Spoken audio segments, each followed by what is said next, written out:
Welcome back, Nail Queens. In today's video, I'm going to be unboxing, swatching, reviewing, and doing like a cute springy summer manicure design with these gel polishes from Glam. They sent me these 4 beautiful gel polishes and they're so perfect for spring and summer manicures.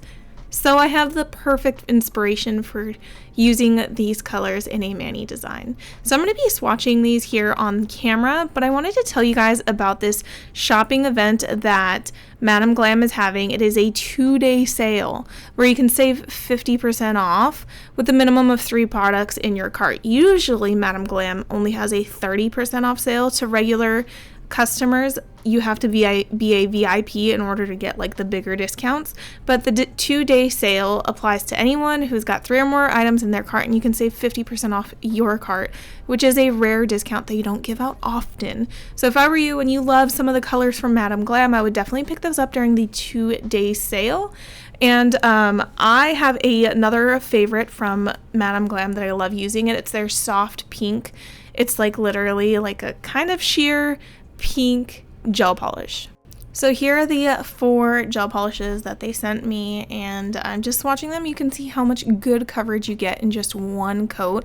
I do swatch the underside of my swatch sticks, and for good reason, because I like to not waste my perfectly nice shiny gel top coat on the top of the swatches, and I use a matte top coat on the bottom so I know what they look like matte and shiny. So if you need beautiful solid gel polishes at a good discount, I highly recommend these from Glam. They're a great, reputable brand. They've been around for a long time, and I have never had any issues with their gel polishes. They're all so beautiful and creamy, and I really do also, like I mentioned before, like their soft pink. I like to use it as the base for my nail art, which I'm going to show you when I do this design to replicate this wallpaper. So I found this on Pinterest and I made it my wallpaper, my phone wallpaper, and I was like, oh my gosh, these colors from Glam are perfect to replicate this. I actually have a few more colors from Glam for like that darker pink and stuff, and another orange that I think would be perfect for this. So I couldn't just use 2 colors, not the orange and pink. I wanted more orange and pink. So I have another orange here that's more of like a creamsicle orange instead of like the corally orange. So I like that they're similar but different enough. And then these 2 pinks right here are perfect. So the bright Barbie pink is a beautiful neon, and the soft pink I mentioned below earlier, I'm going to do a couple coats of that. And I pulled this one out, but I don't think I'm going to use it. Not necessary. I was like, that's a little overkill on the pinks here. So I'm applying 2 coats of soft pink onto the nail, curing for 60 seconds in between coats. And yes, I am doing these on tips because I like to make press-ons. But if you're someone who likes to work on your natural nails, by all means, don't crucify me for doing press-ons, okay? Some people have been like, they're press-ons. Okay, and after all my coats are done, I'm going to apply a velvet matte top coat onto the nail and cure that in my lamp for 60 seconds. And the reason I'm doing a matte top coat is because nail art works perfectly on top of a cured matte top coat. Just trust me on this. Your gel doesn't bleed everywhere.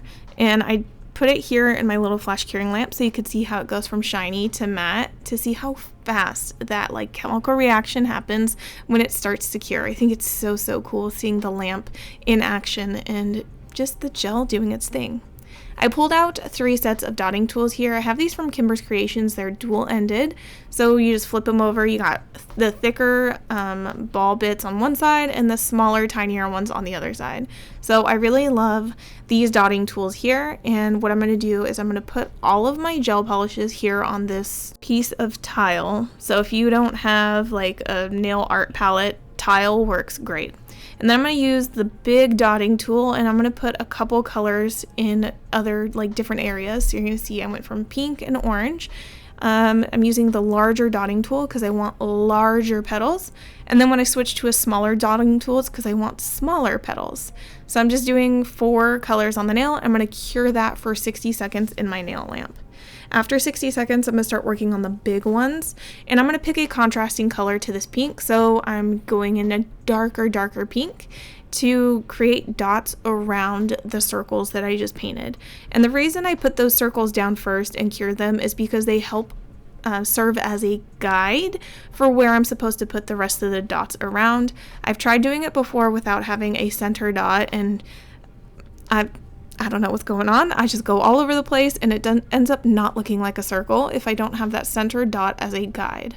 So as you can see, as I'm working my way through the different flowers, I'm switching the color that I'm doing around the circle, and I don't want the two colors to be the same. And then now I'm going to switch and do another orange around this brighter, darker pink. Just a piece of advice if you're trying this at home, definitely make sure to at least flash cure the petals. So after you do like your 5-6 dots around the main dot, flash cure that in your nail lamp for 10-20 seconds, or else your gel is going to end up bleeding, going left, going right, and it's going to blur into each other, and those little cute little blobs are going to turn into one big blob. So definitely flash cure between layers. I added a couple dots in between in different colors with my orange wood stick just to give it a little extra flair. That's definitely not what was in the Pinterest photo, but I was like, it's cute. And then I'm taking my large dotting tool again, and I'm filling in the centers just to make sure that those inner centers are perfectly round and circular and cute. Then I'm going to cure this all on my nail lamp for another 60 seconds and then apply a matte top coat again over top of everything that I just did. I considered doing shiny. I was like 50-50 on which one I wanted to do, but I ultimately went with matte. But you don't have to. If you're doing this at home and you want to do a completely different finish, by all means. If you want to chrome the gels, by all means, you can do that. You can chrome the petals after you have cured the petals and everything. So you don't have to do what I did with the matte top coat, but I do think it's rather cute, and I can't wait to put this set on. I currently have my nails glued on my left and right hand, so I do need to soak those off in order to be able to put this beautiful set on. So thank you guys so much for watching, and don't forget the sale is going on for 2 days. I have it linked down in the description box below where you can save 50% off. And no, I'm not a Madam Glam affiliate. I get no money off of this. I'm just letting you know so you can save money too.